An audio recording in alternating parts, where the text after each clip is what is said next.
And I think from a community organizing perspective, there are a lot of people here who live in the district, work in the district, but keep a residence elsewhere. And we've done a poor job of engaging them. And we need to engage those people, and we need to say, you need to tell your senators and your members of Congress that we deserve to be a state.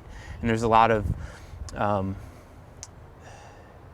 tension in the district of new people moving in or people moving out, because there's a lot of talk that this is a very transient place. And if it is a transient place, let's take advantage of it.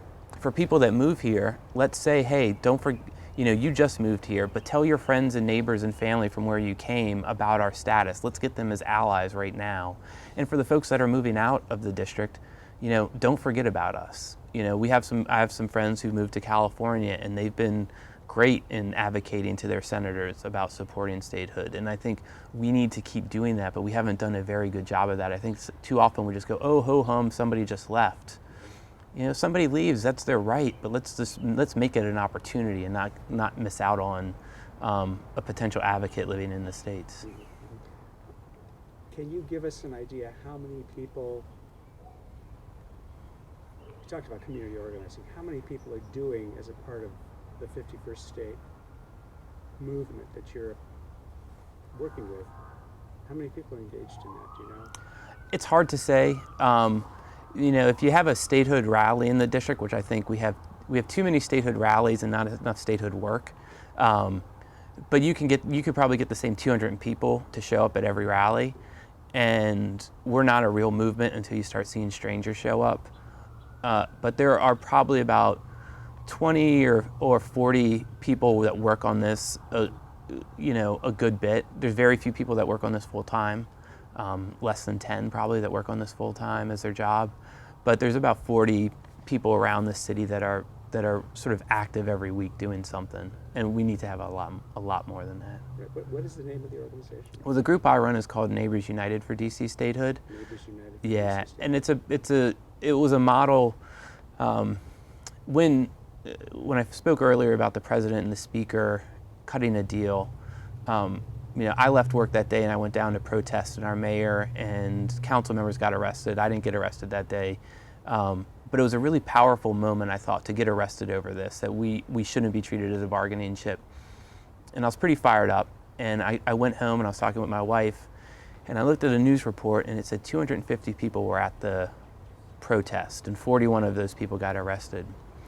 And I did a Google search to see how many neighborhoods there are in the district. And there's 132 neighborhoods in the district, roughly.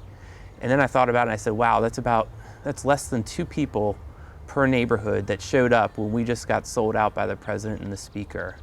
And I realized that we really don't have a good grassroots movement for statehood. And I wasn't involved at the time. I just went to this rally and I was mad enough that I wanted to be involved.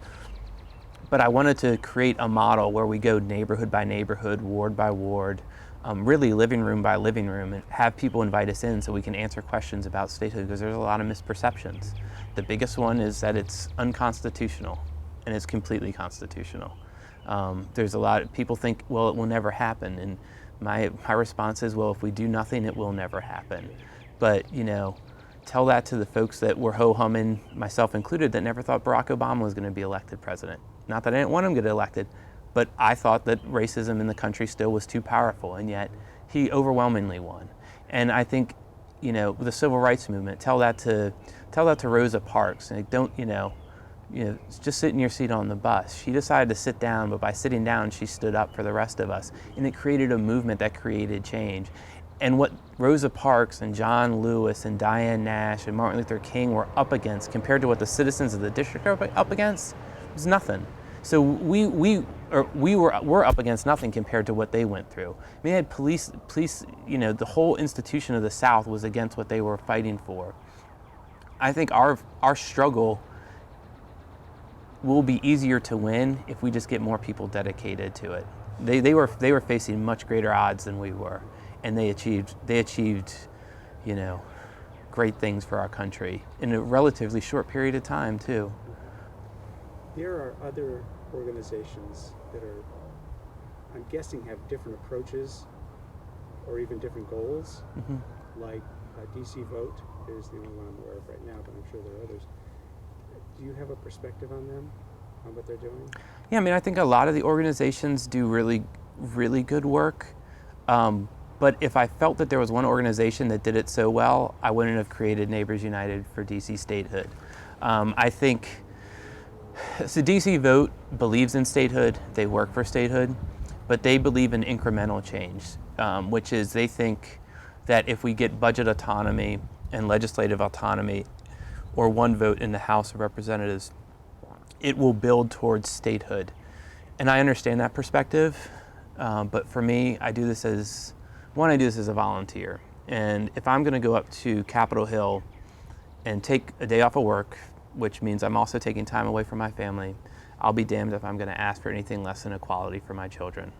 There is no way in the world I'm gonna take time away from my family and say, well, just treat me a little bit better than what I am. No, we ask for equality, and that's what statehood is. Now, if I were paid to do this, I probably would still do it. I think we have to go into the negotiation saying we want to be a state, period, and be as stubborn as possible about it, because that's our end goal. So let's fight for it. And I think DC Vote has gone at it through a more incremental approach, which I understand, and I'm not criticizing them for it. It's just different than my own.